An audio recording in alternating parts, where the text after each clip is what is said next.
Eu quero dividir com você uma palavra. É o mês da família e o Senhor tem nos falado hoje, pela manhã, na reunião da igreja que a gente serve ali em Vila Valqueire. Eu quero dividir a mesma palavra com vocês. Abra sua Bíblia no livro de Eclesiastes, capítulo 7.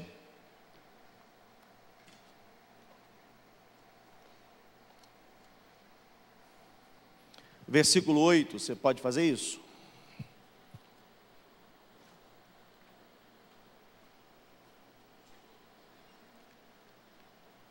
Eclesiastes 7, 8. Capítulo 7, versículo 8. Eu só vou ler a metade do texto, a parte A do versículo, breve. E diz assim: o fim das coisas é melhor que o seu início. Você pode repetir isso comigo, não? Vamos lá? O fim das coisas é melhor que o seu início. Vamos orar? Você pode fazer uma oração? Feche seus olhos, curva sua cabeça. Nós te damos graças essa noite, Senhor, pelo privilégio de juntos aqui, de compartilharmos, desfrutarmos a sua palavra. Como já foi pedido, eu quero reforçar o desejo, a necessidade que temos de que o Senhor divida nos corações a tua boa semente. Nós nos escondemos à sombra da cruz, pedindo assim que o Senhor se manifeste, cresça e superabunde em cada pessoa aqui. Haja em cada coração, em cada mente, revelação da sua palavra. Haja entendimento claro daquilo que o Senhor de fato tem a dizer, de forma que sejamos abençoados, em nome de Jesus. Amém. As palavras dos sábios, o sábio em Eclesiastes, em Provérbios, de uma maneira geral, são expressões assim muito simples de entender, de discernir. Eu costumo dizer que esses textos são muito contemporâneos. Eclesiastes e Provérbios são livros assim, parece que foram escritos ontem, absolutamente contemporâneos. Você lê como se o autor vivesse nos nossos dias. Eu recomendo a leitura desses textos, dos livros de Provérbios e Eclesiastes, como uma medida diária de sabedoria, de entendimento. São muito fáceis de se compreender, mas há alguns textos que carecem de uma reflexão um pouco melhor, para que a gente alcance profundamente esses. Eu quero pensar que essa parte do versículo 8, do capítulo 7 de Eclesiastes, talvez seja algo assim. Quando o sábio diz que é melhor o fim das coisas do que o princípio delas, ele obviamente não se refere a circunstâncias que são interrompidas por um motivo qualquer. Se pensamos no fim das coisas como uma interrupção de algo, se pensamos no fim como a interrupção de um casamento, se pensamos no fim como a interrupção de uma vida, se pensamos no fim quando algo, obrigado, amado, então, quando algum percurso da vida, seja ele qual for, é interrompido, acabou, chegou ao fim, esse texto obviamente não se aplica. É claro que esse fim não é melhor.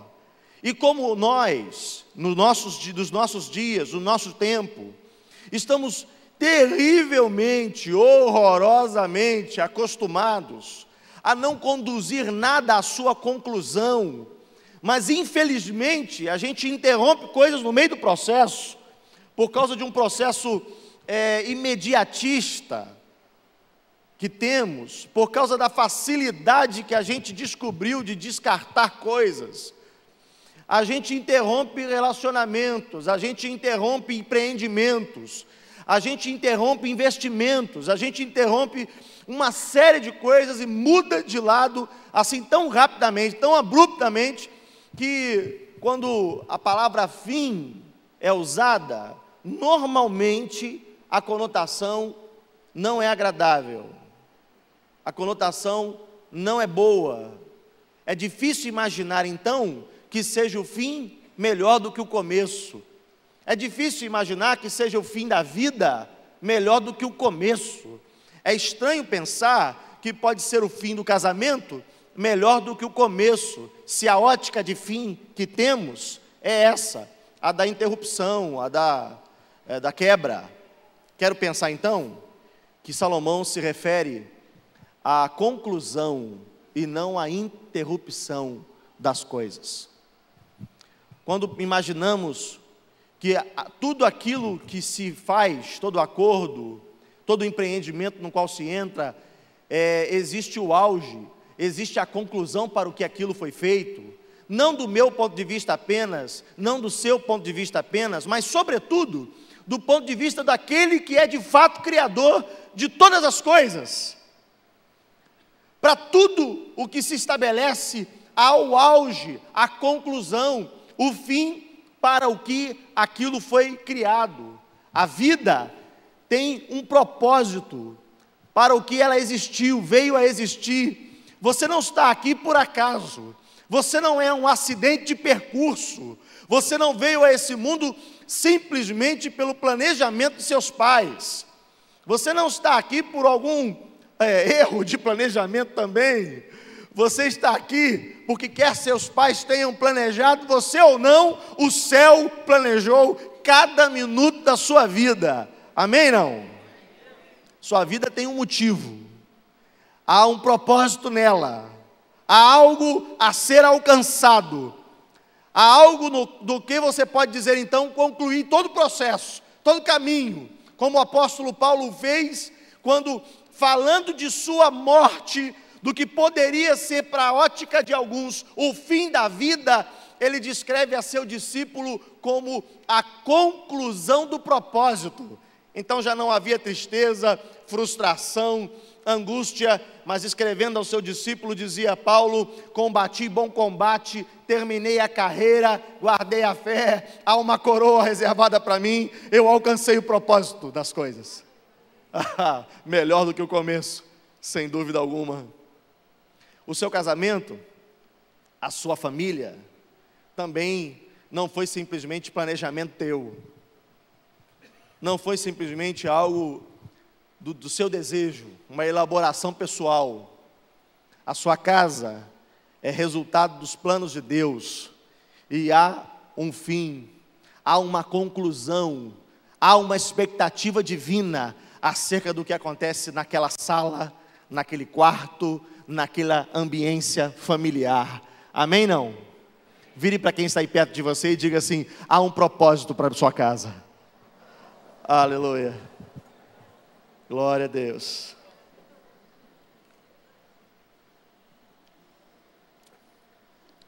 Quando imaginamos no fim das coisas, a gente consegue perceber que o começo não quer dizer, não lê, não descreve exatamente o fim de absolutamente nada.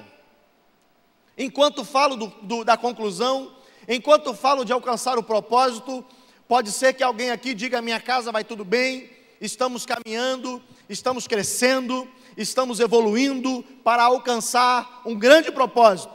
Pode ser que não, pode ser que haja alguma frustração, pode ser que aí no meio dos irmãos, alguém diga: na minha casa, propósito, não creio que seja alcançado. Na minha estrutura familiar, propósito, eu não creio que seja alcançado. Do jeito como as coisas vão, nada está bem. Não acredito, não consigo ter esperança, não consigo ter fé. O que eu quero dizer é que a Bíblia fala de muitas histórias que começaram bem e terminaram mal. A Bíblia fala de muitas histórias que começaram mal e terminaram bem. Como você está hoje, não significa que isso pode descrever como vai estar daqui a alguns anos, ou na conclusão da história da sua família ou da sua casa. Você não precisa olhar para o lado, você não precisa olhar para hoje, e com o que você vê, imaginar, descrever o fim dessa história. Tantos homens começaram tão bem e terminaram tão mal. Você se lembra de Saul? Começou tão bem, escolhido por Deus entre os outros, honrado, prestigiado. Deus o abençoou e lhe fez promessas. Você se lembra do fim de Saul? endemoninhado, julgado e reprovado, como o próprio Deus diz, tendo o seu reino rasgado. Você se lembra de Salomão?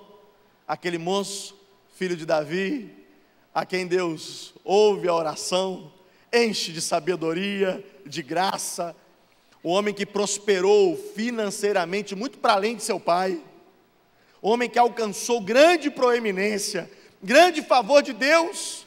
Que fim horrível teve esse rapaz, no mínimo confuso, no mínimo confuso. Mas houve homens que começaram com tudo para dar errado. Gente que, quando você percebe o começo da sua história, é aquele que você pode dizer assim: tem tudo para dar errado. Não há a menor chance para esse camarada, não há a menor chance para essa gente. Eu me lembro de Jacó. Já começou tudo errado em Jacó. É um irmãozinho gêmeo dentro da barriga, teve a infelicidade da mãozinha estar encostada no pé do irmão. Disseram que eles estavam brigando no ventre, chamaram o sujeito de ladrão, era o nome do menino. Vai dar certo? Não vai. Por causa desse equívoco cultural, seu pai se apega ao seu irmão e o despreza. Vai dar certo? Não vai. Ele vai crescendo protegido pela mãe, desprezado pelo pai. Vai dar certo? Não vai. Ele compete com seu irmão dentro de sua casa o tempo inteiro. Vai dar certo? Não pode.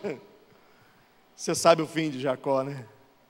Chamado de Israel, homem que lutou e que venceu, honrado por Deus, patriarca da nação.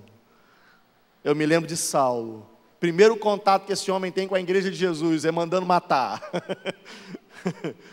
Garoto jovem ainda, determinando perseguição sobre a igreja. Vai dar certo? Não vai. Não pode. Você se lembra do fim de Saulo, né? Que já nem era Saulo grande, agora era Paulo pequeno, cheio do Espírito Santo. Aleluia. Você pode, enquanto eu falo do propósito, da conclusão do seu casamento, você ou alguém ao redor de você pode dizer: vai dar certo? Não vai. Não tem chance, não tem esperança, não há nada, não tem nada para dar certo, tem tudo para dar errado. Mas eu quero dizer que Deus tem a habilidade de escrever de novo a nossa história, reescrever coisas erradas. Ele transforma a realidade da gente. Amém, não? Eu vim aqui essa noite para dividir com você a minha esperança de que seja a conclusão das coisas melhor do que o começo delas. Que seja a conclusão do seu casamento, a conclusão da sua vida conjugal, a conclusão do seu relacionamento com seus filhos muito melhor do que o começo.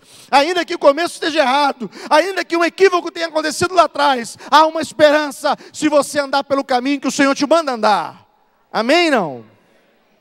Enquanto penso no texto, me lembro de uma história de um casamento que deu tudo errado logo na festa. Você está lembrado, né? Caná, estava lá Jesus e deu tudo errado. A gente pode ler esse texto? Evangelho de João, capítulo 2.